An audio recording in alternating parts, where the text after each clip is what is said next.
Salut tout le monde, bienvenue sur le Bifocus Podcast. J'espère que vous allez bien, j'espère que vous êtes en forme, j'espère que vous êtes prêts pour cet épisode-là. Ce qui est cool, c'est que si vous avez cliqué sur ce vidéo, si vous avez cliqué sur cet épisode de podcast, c'est parce que vous avez de l'ambition, des objectifs, envie de vous dépasser, d'atteindre quelque chose de plus grand. C'est super. Aujourd'hui, c'est ce qu'on va faire. On va aller comprendre une facette de notre esprit qui est les programmations internes. C'est une facette qui va déterminer si nous allons atteindre ce qu'on veut, si on est aligné à ce qu'on veut ou si on va faire que tourner en rond dans une vie qui est remplie d'espoir sans avoir de concret, sans avoir de réalisation réelle. Donc, si tu aimes ce genre de contenu-là, si tu aimes la façon que j'apporte les choses, si tu aimes le podcast, si tu aimes les vidéos que tu vois quand je suis dedans, abonne-toi à la page, tu vas en avoir plus.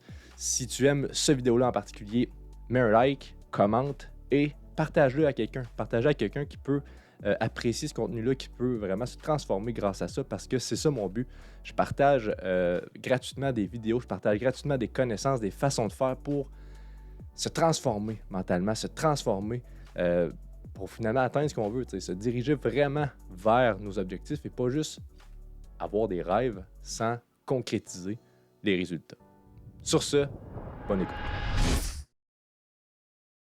Je suis très excité d'enregistrer cet épisode-là aujourd'hui parce que les programmations internes, c'est un des sujets de la psychologie qui m'intéresse le plus, qui m'allume le plus, qui me passionne le plus. Et c'est ce que je fais en coaching la plupart du temps, c'est des reprogrammations de programmes nocifs, négatifs pour des programmes aidants, alignés à nos objectifs. Fait qu'aujourd'hui, c'est comme, je suis dans mon élément, j'aime ça, je suis bien, je vais avoir des réflexions avec vous, je vais aller plus loin dans ces réflexions-là avec vous. Fait que ce que je vous invite à faire, c'est vraiment de vous installer et d'entrer dans mon monde, d'entrer dans l'analyse, dans l'exploration de qu'est-ce qu'un programme. Je vous invite même, si c'est possible, de prendre un cahier pour prendre des notes ou de prendre des notes dans votre cellulaire, sur votre ordinateur, mais d'avoir un endroit où, quand il y a des, tu sais, un genre une prise de conscience là, ou un sentiment que, ouais, cette information-là, on dirait qu'elle est importante pour moi, bien, de pouvoir la noter. Parce que même si on la note puis on ne revient jamais la voir par la suite, juste le fait de l'avoir notée, ça implique plus de sens. Tu sais, tu l'entends, c'est un sens. J'ai entendu l'information, ça me fait un petit feeling de «Oh, une bonne information, ça, il faut que je m'en rappelle». Mais si tu prends le temps de l'écrire, tu vas amener un autre sens qui est le visuel, puis un autre sens qui est le toucher. Donc, il y a 3 sens qui vont être impliqués dans l'information que tu as entendue. Et ça facilite et ça donne plus de chances de s'en rappeler, de l'intégrer. Donc, ça, c'est une invitation que je te fais. T'en fais ce que tu veux. Qu'est-ce qui détermine nos comportements? Ce sont les programmations internes. 95% de nos comportements, quand je dis comportement, c'est nos façons de penser, nos façons de nous comporter, nos émotions, nos croyances, nos réflexions. La plupart de toute notre physiologie, autant mentale, mais physique aussi, c'est des programmations. C'est automatique, c'est inconscient, ça se fait tout seul. Donc, qu'est-ce qui fait que dans certaines situations, je vais avoir confiance en moi? Bien, c'est une programmation qui m'a amené à avoir cette confiance-là. Qu'est-ce qui fait que dans une situation, je vais avoir du courage, je vais être discipliné, je vais avoir des skills de communication, je vais bien m'exprimer? C'est une programmation. J'ai été programmé, j'ai programmé mon corps et mon esprit à, à- à- à réagir de cette façon-là et à avoir ces comportements-là. C'est des programmations. Fait que c'est faux de dire que ça prend une grande force mentale pour réussir dans le sport à un haut niveau, ou ça prend une grande force mentale pour réussir en affaires, être un entrepreneur à succès ou être une personne qui réussit. C'est pas vrai qu'ils ont une énorme force mentale. Oui, ça fait partie de l'équation. Il faut avoir une force mentale pour développer des programmes qui sont supportants. C'est là qui est le plus important. La force mentale n'est pas là pour agir à chaque jour puis nous pousser à aller tout le temps faire toutes nos actions à chaque jour puis d'être discipliné puis d'être confiant puis d'être courageux. C'est pas la force mentale qui crée ces résultats-là de courage, de discipline. C'est les programmes. Mais la force mentale est là pour programmer et conditionner les programmes. Donc, la force mentale fait partie du 5% de conscience. Et les programmations sont 95% de comportement, de nos skills, de comment qu'on réagit dans le day-to-day. Jusque-là, est-ce que vous me suivez? Est-ce que c'est clair? Donc, je ne dis pas que la force mentale, c'est pas nécessaire. Ça n'en prend. Mais il ne faut pas miser que là-dessus. Il faut miser beaucoup plus sur programmer nos programmes, avoir des programmes positifs, supportants, soutenants, parce que c'est eux qui vont nous apporter vers le succès. La force mentale sert à programmer ces programmes-là. Qu'est-ce qu'un programme? Un programme interne. C'est quoi, au final, un programme interne? J'ai pris la définition du docteur Joe Dispenza qui dit que les programmes internes sont des schémas de pensée, comportement et émotions répétitives et automatiques, profondément ancrés dans le subconscient qui façonnent nos actions et notre réalité. Donc, ça résume pas mal, c'est quoi une programmation? C'est comme, tu sais, on peut comparer ça à un ordinateur. Un ordinateur, il y a plein de programmes. Et qu'est-ce qui fait qu'un ordinateur, mettons, un système, ce système-là, là, qui est un ordinateur portable, est un ordinateur portable, c'est l'ensemble de ces programmes. C'est pas seulement un programme. C'est pas seulement Google qui fait un ordinateur. Un ordinateur, c'est Google, c'est tous les Microsoft Word, Excel, tous les programmes qui sont dans l'ordinateur créent l'ordinateur. S'il n'y avait qu'un programme, ce ne serait plus l'ordinateur qu'on connaît aujourd'hui. Donc, l'humain, qu'est-ce qui crée l'humain? C'est l'ensemble de ces programmes. C'est ses réactions face à des situations X, c'est ses réactions face au froid, face à tout ce qui l'entoure, à tout son environnement, à toutes ses réactions. C'est ce qui crée l'humain. Et c'est quoi les caractéristiques d'un programme? Parce qu'avant de comprendre nos programmes, avant d'aller voir nos programmes qui sont plus limitants, parce que c'est ça le but. Là. Le but, c'est qu'on aille voir c'est quoi nos programmes qui nous limitent, qui nous empêchent d'avancer vers ce qu'on veut. Mais avant d'aller là, il faut comprendre c'est quoi les caractéristiques d'un programme. Et les caractéristiques de programme, il y en a 3. Premièrement, il y a un déclencheur au programme. Peu importe quel programme qu'on a, il y a quelque chose qui le déclenche. Il y a un déclencheur qui amène une panoplie d'actions, de réactions, de pensées, d'émotions, de comportements. Mais il y a un élément qui va peser sur la switch, qui va déclencher toute cette avalanche de réactions. Donc, si on revient à l'exemple de l'ordinateur, si je veux aller sur Google, il faut que je clique sur Google. Il faut que je clique sur l'icône Google. Il faut que j'ouvre le navigateur. Donc, le déclencheur à l'ouverture du navigateur qui va enclencher plein d'autres programmes, plein d'autres déclencheurs, le déclencheur initial, c'est le clic. Je dois me cliquer pour me rendre là. Puis là, je sais, derrière ça, il y a une panoplie de codes. Le déclencheur initial, c'est le tel code qui va coder d'autres actions, qui va amener plein d'autres réactions, plein d'autres actions, qui va nous permettre de naviguer sur le web. Donc, pour nos programmes à nous, pour nos programmes humains, c'est la même affaire. On a des déclencheurs qui déclenchent une panoplie de programmes. Par exemple, un déclencheur, ça peut être me faire dire non. Je donne un exemple. Moi, quand, mettons, je me fais dire non, ça va déclencher en moi une série de schémas. Me faire dire non, ça fait des pensées, des émotions, des comportements. Et une panoplie d'autres pensées, d'autres émotions, d'autres comportements qui sont déclenchés par le fait de me faire dire non. Et ça peut amener à un isolement, un changement de projet, ça peut m'amener à une diminution de confiance, ça peut m'amener à plein de résultats finaux qui ont été déclenchés par le fait de m'avoir fait dire non. Donc, me faire dire non, c'est un déclencheur. D'autres exemples de déclencheurs, il y a un regard. Un simple regard peut déclencher beaucoup d'éléments mentaux, de pensées, d'émotions, et ces pensées, ces émotions-là amènent des comportements. Ça peut être un sourire. Disons qu'on est en conversation, puis là, on est un peu en dualité entre tu as ton opinion, j'ai mon opinion. Puis là, tu commences à dire ton opinion, puis tu fais un petit sourire. Tu sais, un petit sourire qui a l'air baveux. Là. Mais tout ça, là, cette perception-là du sourire qui a l'air baveux va m'amener de la colère, va m'amener un mode défensif, va m'amener à dire des choses, va m'amener à faire des choses, puis ça va créer des chicanes. Qu'est-ce qui va avoir déclenché tout ça? C'est le petit sourire que tu m'as fait. Donc, le petit sourire a été un déclencheur de programmes mentaux que moi, j'ai perçus, qui m'ont amené à penser des choses, à ressentir des choses, à me comporter de telle façon, à t'insulter, à créer une chicane.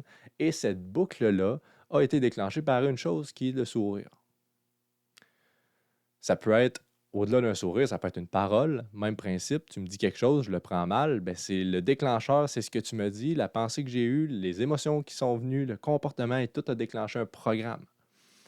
Ça peut être l'échec. Lorsque j'échoue, il y a quelque chose qui se passe en moi. Est-ce que ce qui se passe en moi est négatif ou positif? Parce que la plupart des situations dans notre vie nous déclenchent des programmes. La question à se poser, c'est est-ce que ce programme-là m'aide à aller vers mes objectifs ou m'éloigne de mes objectifs? En d'autres mots, est-ce qu'il est négatif pour moi ou il est positif pour moi?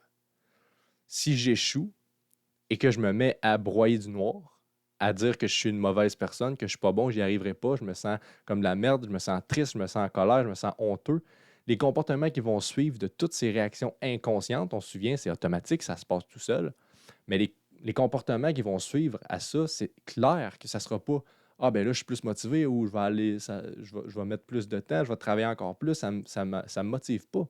Ces comportements-là, parce que c'est négatif, c'est rabaissant, c'est lourd. Donc, l'énergie que je vais en tirer pour me comporter, ça va être négatif. Je vais me retirer, je vais m'isoler, je vais abandonner, je vais procrastiner. Parce que je ne peux pas prendre de l'énergie qui va m'amener vers le haut dans des pensées et des émotions comme ça. Programme. Ça, c'est tout automatique. Donc, l'échec, ça peut être un déclencheur. Se faire canceller dernière minute, ça peut être un déclencheur. Tu sais, quelqu'un est supposé venir souper, il t'appelle 10 minutes avant. Ouais, je ne viendrai pas souper.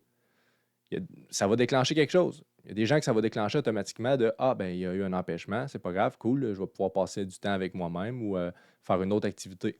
Ça, c'est une réaction qui est positive parce que ça va t'amener à avoir des comportements positifs. Mais d'autres, ça va être comme bon, encore une fois, je suis pas assez important. Je suis pas assez important pour cette personne-là. Je me suis fait rejeter, il m'abandonne, il m'aime pas tant que ça. Puis là, un discours mental toxique, des émotions lourdes, toxiques, les comportements qui vont suivre, ça va être du négatif. C'est assuré. Ça peut être une émotion. Et un déclencheur peut être une émotion. Mais là, si tu me suis depuis le début, là, si tu écoutes l'épisode et tu es attentif, là, tu te dis comment ça qu'une émotion peut être un déclencheur parce que c'est la réponse à un déclencheur. T'sais. Le sourire, par exemple, m'amène de la colère. Mais là, est-ce que la colère peut m'amener de la colère? La réponse, c'est oui. C'est ça, c'est là que ça devient extrêmement complexe et intéressant. C'est que une émotion que tu vas ressentir par rapport à un déclencheur peut enclencher une autre émotion et un autre discours intérieur. Donc, te sentir triste par rapport à un événement. Mettons, quelqu'un te cancelle dernière minute, tu te sens triste par rapport à ça parce que tu te sens rejeté ou tu as un discours mental de je me suis fait rejeter, il m'aime pas, je me sens triste. Et l'émotion de tristesse peut déclencher une autre émotion, peut déclencher une autre pensée, un autre programme. Donc, il y a un déclencheur et un autre déclencheur dans le déclencheur. Pourquoi? Rapidement, je te dis que comment que ça peut s'avoir fait, c'est mettons que tu es plus jeune et dans ton éducation, lorsque tu avais de la tristesse, lorsque tu ressentais cette émotion-là, tu te faisais chicaner. C'était pas permis chez vous d'être triste, de pleurer, c'était de la faiblesse. Donc, à chaque fois que tu étais triste, ton père te disait non, t'es pas triste, tu es un homme, tu es fort. Donc là, lorsque tu vas ressentir de la tristesse dans ta vie au quotidien, automatiquement, tu vas avoir ce programme-là qui est ancré en toi que c'est pas correct d'être triste. Donc, tu vas ressentir plus de colère à propos de ta tristesse. Et ça se fait en une fraction de seconde. C'est très rapide. Mais c'est ça qui va se produire. Et c'est là que c'est important en tant que coach, c'est ça que je fais avec Bifocus puis avec mes clients, c'est que des fois, on veut défaire des programmes comme ça. On veut défaire un programme que pourquoi je suis tout le temps en colère quand je me fais refuser des choses? Fait que là, on va travailler sur OK, qu'est-ce qui déclenche la colère et tout, mais si on ne va pas creuser vraiment sur c'est quoi la cause et la source, la souche de toutes ces réactions-là, ben, on reste dans la surface que ben, c'est de la colère que je ressens. Mais en réalité, le vrai déclencheur, c'est la tristesse. L'émotion que tu ressens réellement face à te faire refuser quelque chose, c'est de la tristesse. Si on travaille sur la colère, on est en fausse route parce que la colère a été déclenchée par la tristesse. Je ne sais pas si tu me suis, puis c'est pas nécessaire de me suivre jusque-là.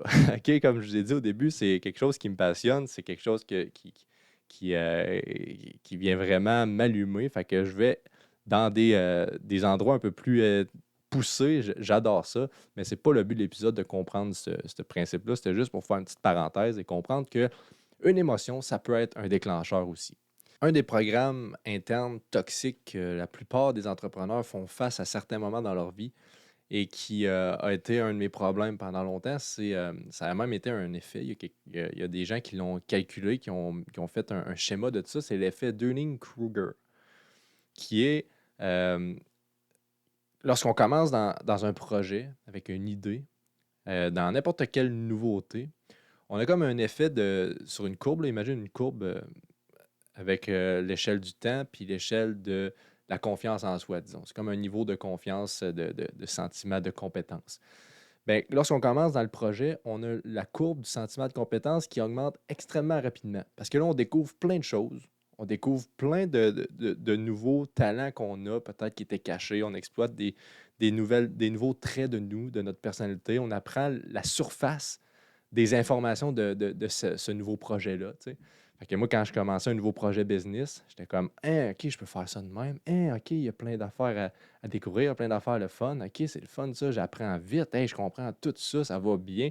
Fait que là, mon niveau de compétence et de confiance illusoire, en passant, ben, il était élevé. C'est comme je montais la côte là, à vitesse grand V en une semaine. C'est comme, hein, c'est malade comme projet, ça va bien. Je vois clair comment je peux faire puis que ça va me rapporter et que ça va réussir.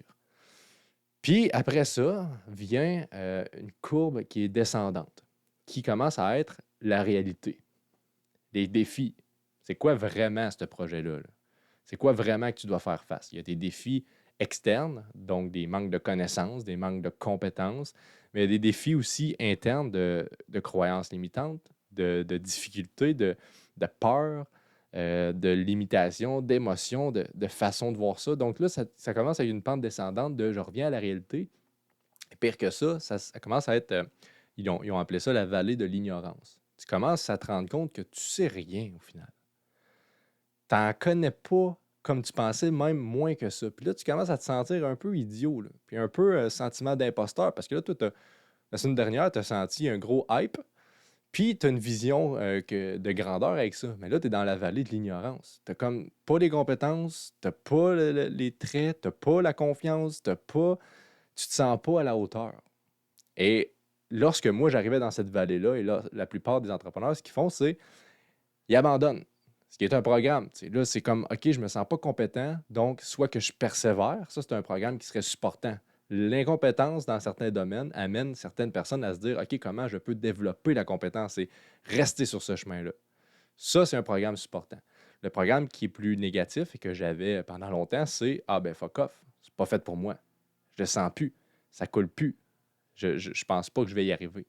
Donc, ce qui se passe, c'est que dans cette vallée-là, on retourne vers un autre projet, vers d'autres idées, vers d'autres choses qu'on veut développer. Fait qu'on retourne vers un haut de sommet. On va se ressentir encore confiant et compétent. C'est ce qu'on veut ressentir, ça nous a fait du bien.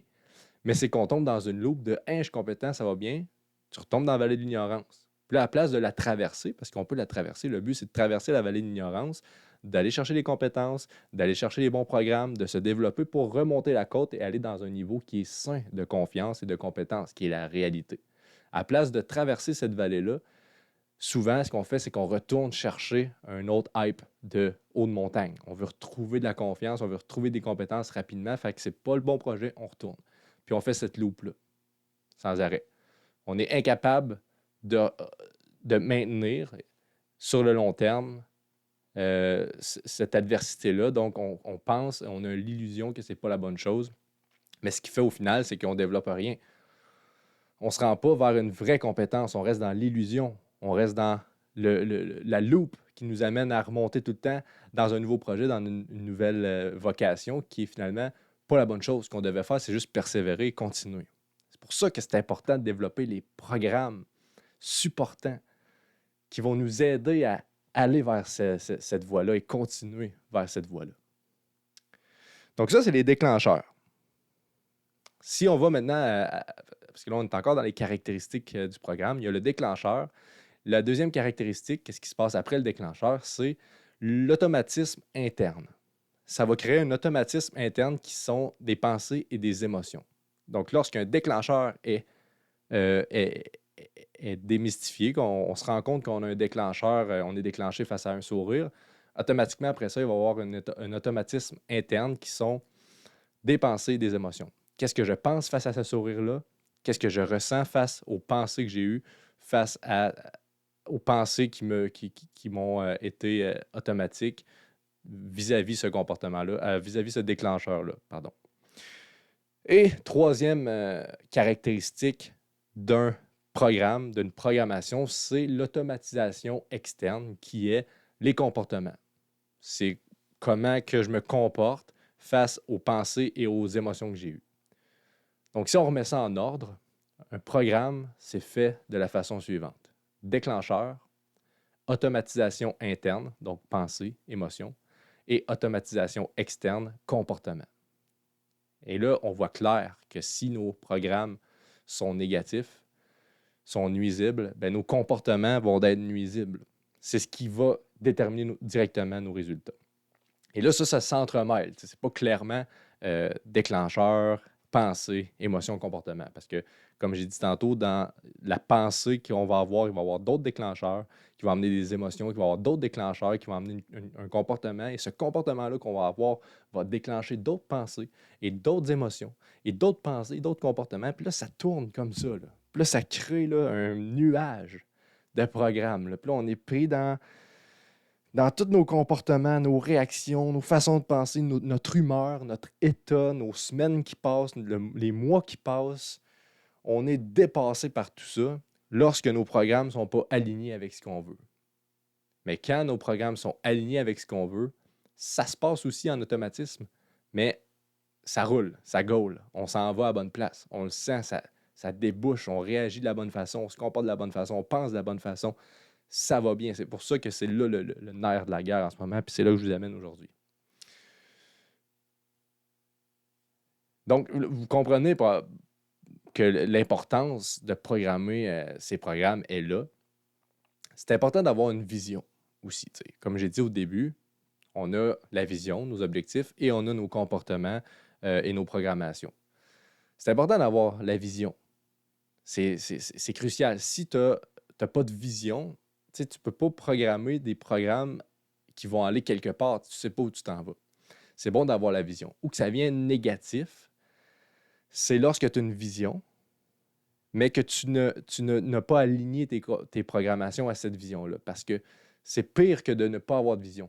Rendu là, c'est mieux de ne pas avoir de vision et de ne pas avoir de programme aligné que d'avoir une vision et des programmes désalignés. Parce que tu veux atteindre quelque chose, ton cerveau, il le voit, ta conscience elle est là, puis elle sait qu'elle a des rêves de business, des rêves de relations, des rêves de physique. Tu as des objectifs clairs ou presque clairs dans ta tête, mais le fait de ne pas être capable au quotidien d'avancer vers ces objectifs-là te fait ressentir de la stagnation. En fait, te fait pas ressentir, te fait stagner. C'est comme tu sens que tu n'avances pas, tu le vois que tu n'avances pas. C'est comme j'ai ça comme objectif, ça fait 1 an ou 2 ans, puis je n'avance pas encore. C'est encore, je tourne en rond, fait que tu le vois. Et ça fait ressentir au cerveau de l'impuissance. Et l'impuissance amène à la dépression. C'est comme je me résigne à ne pas être en mesure d'y arriver. Donc, tu vas descendre, diminuer tes standards, inconsciemment diminuer ta vision, mettre des objectifs atteignables, juste pour dire que j'ai atteint mes objectifs cette semaine, j'ai atteint mes objectifs ce mois-ci. Mais c'est faux. Ce n'est pas tes vrais objectifs. Ce n'est pas ta vraie vision. C'est une adaptation à ta réalité. Je ne suis pas capable, fait que je me sens impuissant, puis au lieu d'aller dans la dépression, mon cerveau va dire on va diminuer le standard. On va vivre une vie correcte, moyenne. On va être déçu, mais pas dépressif. Average. Puis ça, ça va nous faire en sorte qu'on va devoir oublier. Oublier qu'on n'a pas atteint notre vision. Oublier qu'on n'est pas en quête puis vers la meilleure version de nous. Qu'est-ce qu'on va être poussé à faire? C'est mettre son attention ailleurs. Se divertir, consommer, éviter tout ce qui est poison. Qu'est-ce que notre société valorise au final? On est dans une société actuellement que c'est le confort qui prône. Et aller vers sa vision et ses objectifs, c'est pas confortable. C'est pas confortable là, de déprogrammer un programme. C'est pas confortable visiter ces programmations. Ça demande du temps, de l'énergie, de la vulnérabilité, de l'argent, ça demande beaucoup d'efforts pour se transformer. Et c'est pas valorisé dans notre société. Nous, on désire plus être dans le confort et éviter ça. Donc, on diminue nos objectifs, on diminue notre potentiel et on se résigne à se divertir et mettre notre attention ailleurs. C'est un choix de société qu'on fait, mais je pense qu'individuellement, il faut se poser la question et se dire, là, est-ce que je veux continuer à cultiver cette société-là? Est-ce que je veux que mes enfants grandissent dans une société comme ça? Ou tout simplement, est-ce que je veux encore vivre une vie comme ça? Est-ce que je veux encore vivre ça? Parce que c'est possible d'en sortir. Il faut juste prendre nos responsabilités. Je donne des exemples avec ma vie pour qu'on comprenne clairement qu'est-ce que j'ai traversé comme programme. Je vous en donne trois programmes qui étaient forts dans ma vie, qui m'ont amené beaucoup de difficultés et que j'ai réussi à surmonter, que je cultive encore, que je dois encore travailler aujourd'hui. Premier programme, c'est, on se souvient, il y a une vision, puis il y a les programmes. Est-ce que les programmes sont alignés à la vision? C'est ça la question. La vision que j'avais à l'époque, c'est que je voulais être un bon communicateur. Je voulais faire des conférences, je voulais être un bon leader, je voulais être capable de m'exprimer, là, puis que ça aille bien. Mais qu'est-ce qui se passait, c'est que lorsque j'arrivais pour m'exprimer, le déclencheur, c'était, mettons, m'exprimer, mettons, le déclencheur dans mon désir de communiquer, c'était lorsque j'arrivais pour m'exprimer, lorsque les gens, le regard des gens était sur moi, ou lorsque je faisais une erreur verbale, j'avais un programme qui m'envoyait des émotions et des pensées négatives. Tout de suite, automatisation interne, je sentais du stress, manque de confiance et mes idées devenaient floues. C'était un flou mental. Je n'étais plus capable de m'exprimer.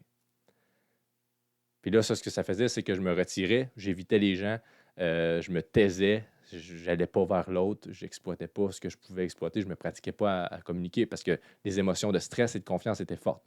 Fait qu'en résumé, j'avais envie de communiquer, j'avais envie d'être un bon communicateur, de faire des conférences, mais le déclencheur qui était lorsque j'arrivais pour m'exprimer, lorsque l'autre me regardait, lorsque l'autre avait son attention sur moi, ça déclenchait automatiquement du stress, du manque de confiance et de la peur.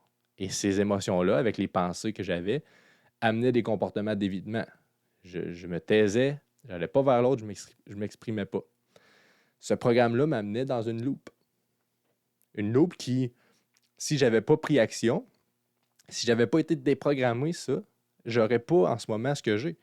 Je n'aurais pas été en mesure de faire de conférences, je ne ferais pas de podcast, je serais encore pris dans ça, dans ce programme-là, que quand j'arrive pour m'exprimer, ben moi je suis stressé. Fait que je suis quelqu'un de timide. Je suis quelqu'un qui ne peut pas s'exprimer. J'ai de la difficulté. On va me nommer comme on veut, puis on va trouver un terme à ce que je vis. Puis c'est comme ça que tu es. Puis c'est ta façon. Puis c'est comme ça que tu vas aller dans la vie. Fait qu'il faut que tu trouves des façons pour adapter ta vie à tes limitations. T'sais. Non, c'est pas ça.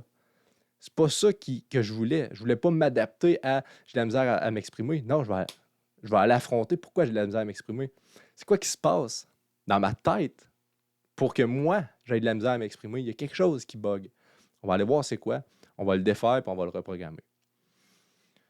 Ça, c'est un exemple. Un autre exemple, c'était j'avais une vision de réussir en affaires. Ça fait depuis mes 16 ans que je sens que j'ai envie de contribuer. J'ai envie de créer quelque chose pour la société. J'ai envie d'amener quelque chose de plus grand. Donc, je me suis dit, je vais aller à mon propre compte. Je vais être entrepreneur. Je veux bâtir quelque chose. Ça, c'est ma vision. Mais j'avais des déclencheurs face à l'échec, face aux difficultés, face au refus. Ces trois choses-là, dans la vie entrepreneuriale, on s'entend que c'est quasiment quotidien. Tu as des difficultés au quotidien, tu as des échecs au quotidien ou presque quand tu es dans l'action, puis tu as des refus, c'est normal. Mais ça, j'avais des déclencheurs qui étaient négatifs, des programmes négatifs reliés à ça. Parce qu'à chaque fois que j'avais un échec, dans ma tête, ça me disait, je ne suis pas à la hauteur. J'y arriverai pas. Ça ne marchera pas. Donc là, je ressentais de la déception, de l'anxiété, de la peur, une sorte d'impuissance. Et ça, le calcul, tu vois tout de suite l'équation, Ça finit avec des comportements qui sont négatifs, genre j'abandonnais, je débutais un nouveau projet, comme avec l'effet Dunning-Kruger, où je procrastinais. Ça ne m'amenait pas à aller plus loin dans ma vie entrepreneuriale. Si j'avais gardé ce programme-là, si j'avais conservé cette programmation-là, je ne serais pas où je suis aujourd'hui. Puis je sais que j'en ai encore à changer les programmes. Actuellement, à l'heure où je vous parle, je suis en processus constant de changer mes programmes. Je suis constamment en train d'analyser, de me faire coacher et d'aller retirer ces programmes-là parce que si en ce moment, je n'ai pas la vision que j'ai dans le futur, je n'ai pas atteint mes objectifs, c'est qu'il y a quelque chose qui m'en empêche. Il y a une façon de faire qui me comporte à tous les jours qui m'empêche d'avoir ce que je veux, sinon je l'aurais déjà. T'sais. Donc, tout ça pour dire que cette vision-là, si je veux qu'elle existe, il a fallu que je fasse des choix et il faut que je fasse des choix encore aujourd'hui, qui est d'investir en moi, qui est d'aller voir ces programmes-là, qui est d'aller désamorcer tout ça. Un autre exemple qui est une quête constante, selon moi, pour plusieurs personnes, c'est d'avoir confiance en moi. Tu sais, d'être en mesure de briller, d'exploiter qui je suis, d'exploiter mon potentiel, de vraiment livrer à l'extérieur, au monde, qu'est-ce que je peux vraiment apporter. Ça, pendant longtemps, j'ai été extrêmement limité à ça. Tu sais, juste de ne pas être capable de m'exprimer, ça a été une grosse barrière parce que je ne pouvais pas exprimer qu'est-ce que je pensais, mes idées, ma créativité, tout ce que je pouvais amener au monde. Puis, un des déclencheurs principaux de ça, c'était le jugement de l'autre. Dès que je sentais que quelqu'un me jugeait ou dès que je me faisais juger, ça déclenchait automatiquement des pensées comme je suis de la merde, je ne suis pas à ma place, je ne suis pas une bonne personne. Puis là, je ressentais de la honte, je ressentais du stress, je ressentais de la déception. Puis là, ça m'amenait des comportements de diminution de mon estime. Des comportements d'isolement, de je rêve, je vais rêver plus bas, je ne suis pas capable je ne suis pas la personne que je crois être. Tu sais, je sens que j'ai un potentiel, mais je ne suis pas capable d'y arriver. Mais ça, c'est un programme, encore une fois, qu'il a fallu que j'aille désamorcer, qu'il a fallu que, encore aujourd'hui, que je cultive et que j'aille reprogrammer pour être en mesure de briller, puis d'exploiter, puis de m'exprimer, puis de vivre le rêve que je veux vivre à tous les jours, puis d'avancer, d'être aligné avec mes objectifs, ma vision à tous les jours, d'avancer vers ça. Il faut que je me reprogramme. Donc, on voyait le désalignement total entre ma vision et mes programmes. Je veux bien communiquer, mais je n'y arrive pas. Du coup, on voit le désalignement, on voit que ça ne marche pas. Ce que je t'invite à faire, là, c'est de vraiment faire le lien avec ta vie. Là. À chaque fois que tu écoutes ou tu vois ou tu participes à des formations, tu entends des histoires de personnes, tu entends des gens, des témoignages de personnes, c'est important de faire le parallèle avec sa vie. Dans quelle situation dans ma vie, moi, je peux me comparer à ça? Dans quelle situation dans ma vie où je le sais que je tourne en rond, que j'ai un programme qui me limite, que j'ai des peurs automatiques, que je vis du stress automatiquement. Donc maintenant, on est rendu à la partie de l'épisode qui est en 2 volets.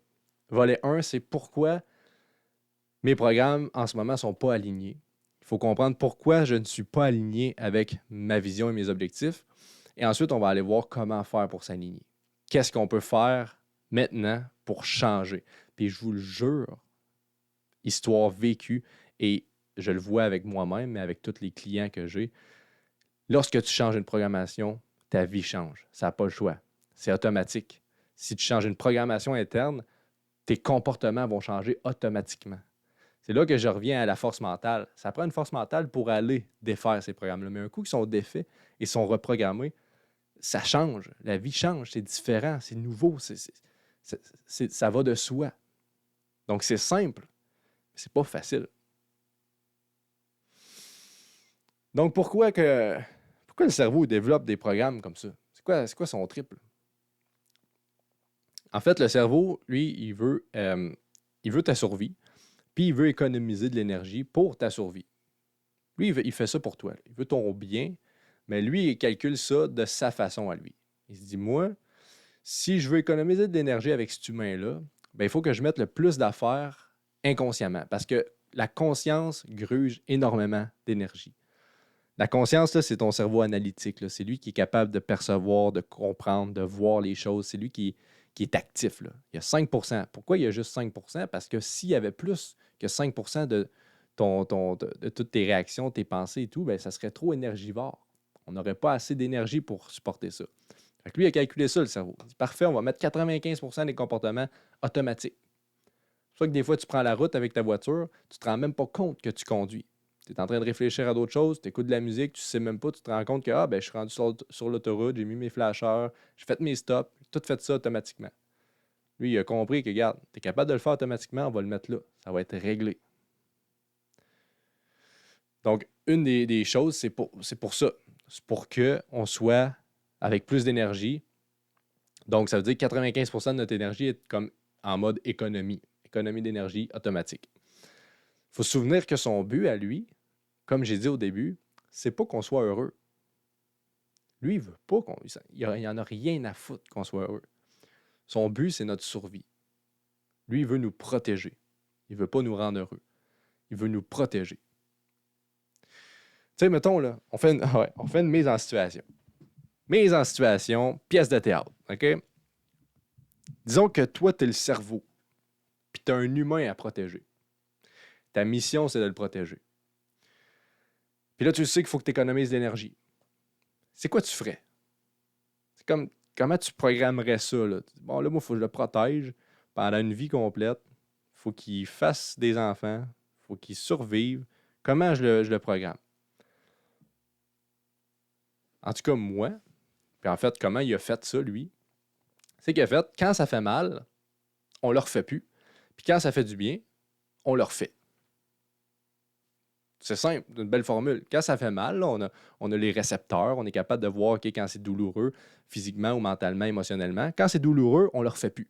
Fait qu'on va créer un programme qui va éviter de le refaire. Mais quand ça fait du bien, quand c'est le fun, on veut le refaire. On veut que ça fasse du bien. Si ça fait du bien, on est sur la bonne voie. Si ça fait mal, on est sur la voie de c'est dangereux. Fait qu'on ne le refait plus.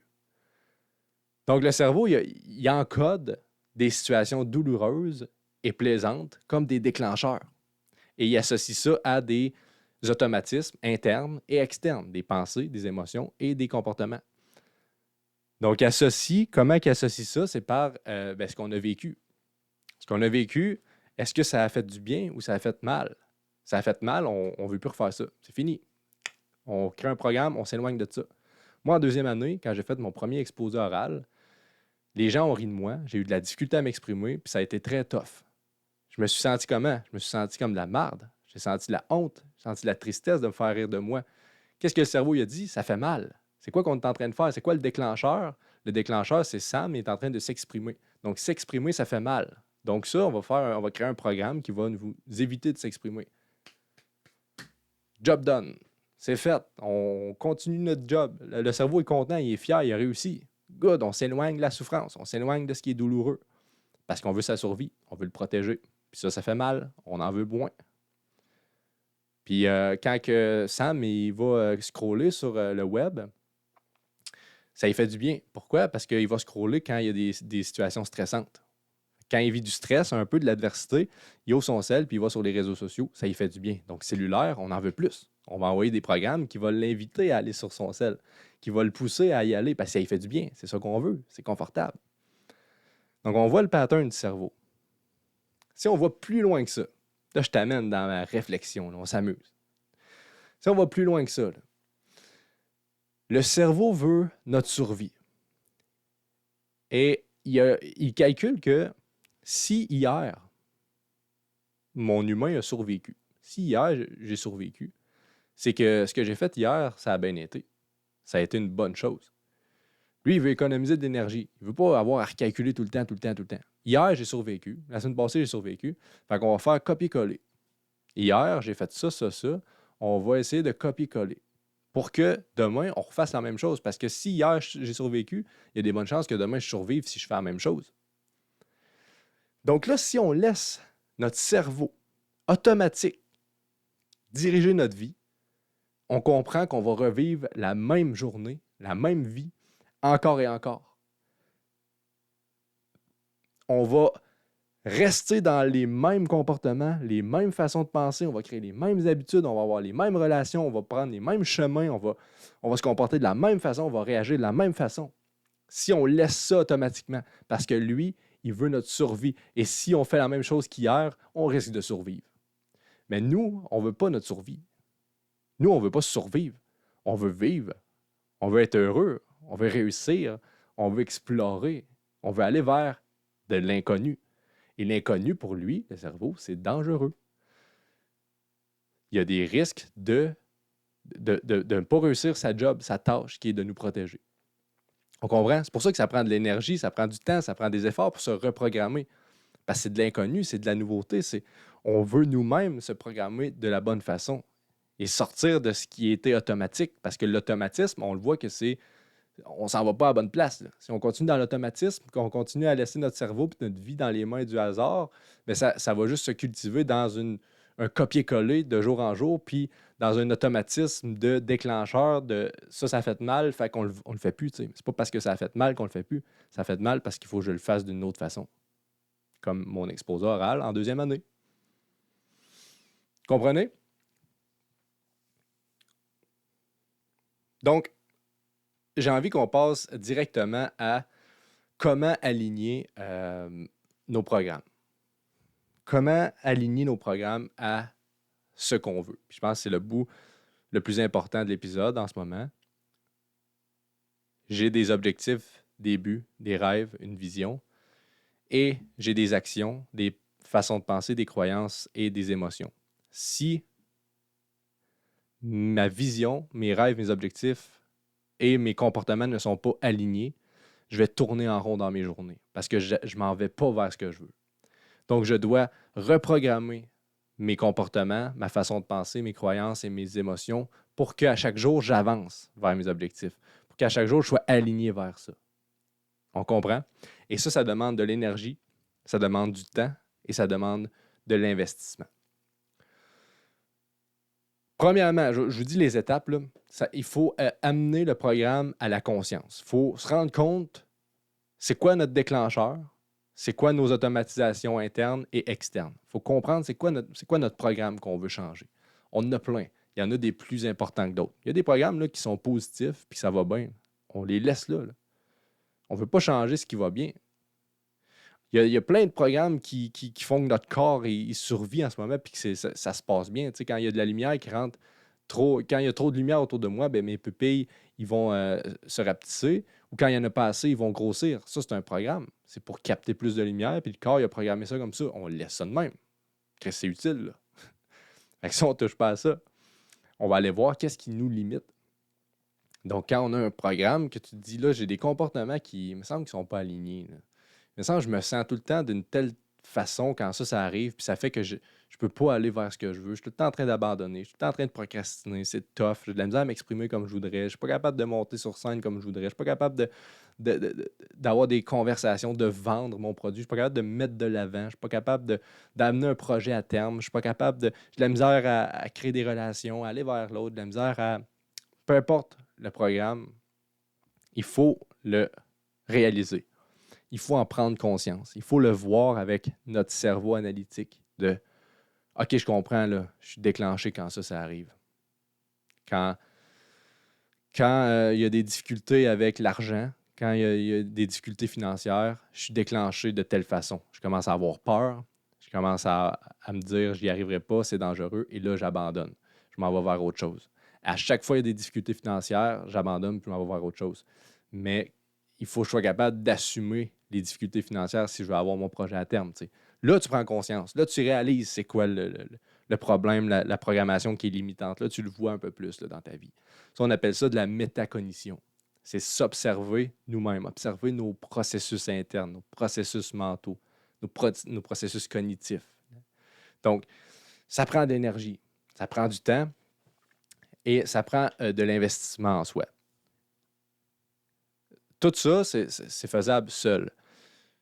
Mais ce que je conseille énormément, surtout aux gens qui n'ont pas juste ça à faire, qui ont une business à gérer, une famille, des relations, des choses à accomplir, tu n'as pas nécessairement le temps d'aller observer tous tes comportements, de comprendre toutes tes programmations, d'aller voir pourquoi ils sont là, d'aller voir comment faire pour les enlever. Tu ne veux pas prendre ce temps-là. Donc, ce que je conseille aux gens, c'est de se faire accompagner. Et je suis fier de dire que Bifocus, l'entreprise de coaching que j'ai, on a un système d'accompagnement qui est très efficace. Je ne peux pas dire que ça prend, mettons, 5 sessions pour tout le monde, puis que tout le monde, leurs problèmes, à chaque fois qu'ils arrivent avec une programmation limitante, c'est réglé, puis après ça, ils repartent. Je ne peux pas dire ça parce que chaque personne est différente. Il y en a que ça va être 2 sessions, il y en a que ça va être 5, 6, 7 sessions, tout dépendant de la complexité du programme, tout dépendant que la personne, si elle est prête, à quel niveau elle est. Mais je suis fier de dire qu'on a un taux de réussite presque parfait et que la rapidité des résultats est très efficace. Ça, c'est une de nos forces. C'est que quand le client vient avec un problème, il ressort avec une solution puis un changement dans ses programmes rapidement. Ça, c'est le fun.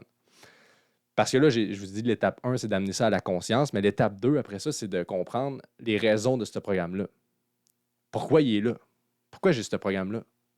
Et en quoi il est utile? Pourquoi il est là, ça va aider justement à comprendre en quoi il est utile. Ça, c'est 2 éléments extrêmement importants. Oui, il est utile. Ton cerveau l'a mis là en place. Il veut te protéger. Il y a une utilité. C'est pour ça, comme je vous ai dit un exemple, moi, en 2e année, quand je me suis exprimé, il a mis ça pour me protéger parce que m'exprimer, c'était douloureux, ça me fait du mal. Il a fallu que je comprenne ce principe-là. Il a fallu que je comprenne que le programme était là pour me protéger d'une certaine douleur, d'un certain danger derrière le fait de m'exprimer. Et ensuite, il faut reconditionner un nouveau programme. Donc, c'est intégrer le programme dans nos vies.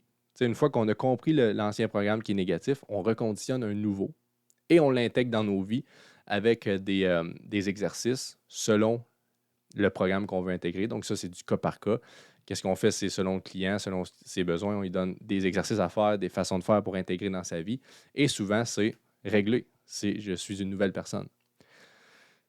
C'est pour ça que je dis que c'est plus rapide en coaching et de se faire accompagner par un coach parce que quand c'est le temps d'aller voir pourquoi il est là, le programme, et en quoi il est utile, c'est difficile.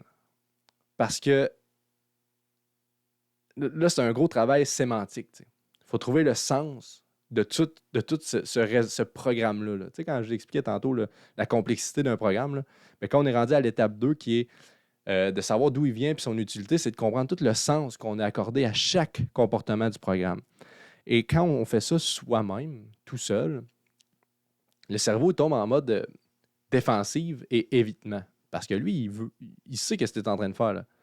Il voit que tu essaies de déconstruire son programme. Mais s'il le construit, c'est pour ton bien, c'est pour te protéger. Donc, encore là, pour te protéger, il va te faire éviter de déconstruire le programme. Il va t'amener à penser à autre chose.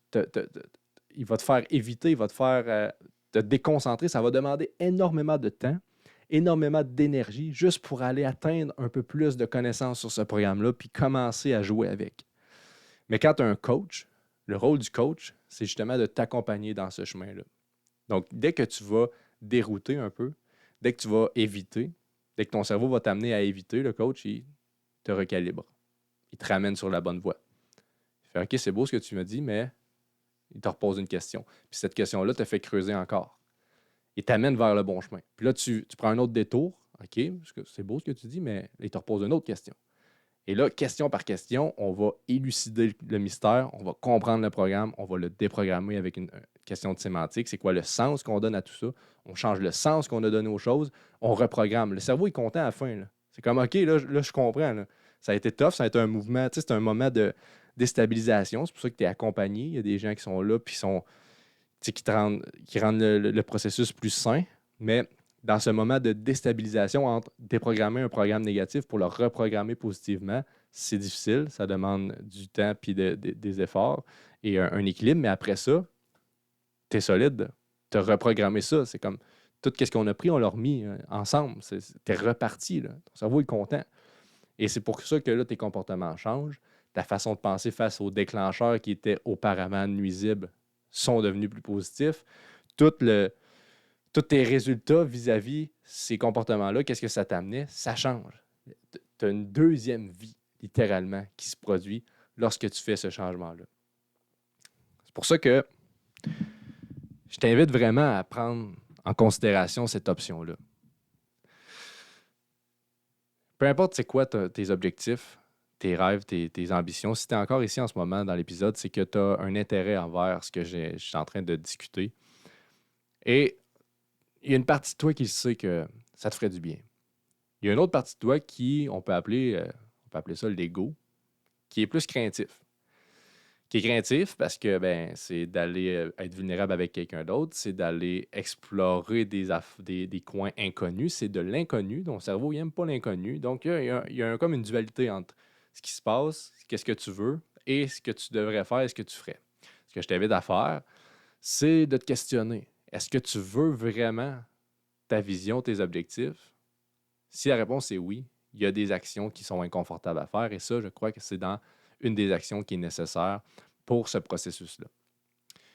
Si tu veux faire ce pas, si tu sens que tu es prêt à faire ce changement et que tu veux commencer vraiment à vivre aligné avec tes objectifs et te diriger vers ça de plus en plus, je t'invite à venir m'écrire en privé ou directement sur le site web bifocus.ca. Viens m'écrire, on va discuter, on va te prendre en charge et on va faire un processus ensemble qui va littéralement changer ta vie. Donc, fais le move pour toi, fais le move pour les gens autour de toi, fais le move pour exploiter qui tu es vraiment, pour briller comme tu peux briller vraiment, pour construire ce que tu veux construire vraiment. Fais ce choix, fais cet investissement de temps. Ça va. Tu sais, puis on dit souvent ça coûte de l'argent. Oui, ça coûte de l'argent. Mais c'est quoi, à chaque jour que tu n'es pas aligné avec ta vision et tes objectifs, combien d'argent tu perds? C'est ça la question. Parce que combien d'argent tu peux générer avec la version de toi qui est on point et qui est alignée avec ce que tu veux, c'est exponentiel. Donc, combien d'argent tu perds à ne pas investir en toi? C'est la grosse question. Au-delà de l'argent, il y a les opportunités, il y a la liberté, il y a le sentiment d'être accompli, il y a tout ce que tu peux donner aux gens autour de toi. C'est fou. Donc, si tu n'es pas déjà sur ce processus-là, dans ce processus de changement, je t'invite à me contacter. On va te prendre en charge, on va discuter. Et sinon, si tu as aimé l'épisode, si tu as aimé le partage que j'ai fait, abonne-toi, euh, laisse un like, laisse un commentaire aussi. Qu'est-ce que tu as aimé particulièrement? Qu'est-ce qui t'est venu quand je parlais de tel aspect du programme? Et partage-la. Partage l'épisode à quelqu'un pour qui ça pourrait aider. Partage l'épisode à quelqu'un que tu tiens à cœur, que tu aimes et que tu veux son succès, que tu veux sa santé, que tu veux son bien-être. Partagez cet épisode-là et je suis certain qu'il va être reconnaissant de ça. Sur ce, je m'appelle Sam Duchesneau. Je suis neuroactive coach, propriétaire de l'Académie Bifocus et je vous dis à très bientôt. Salut tout le monde.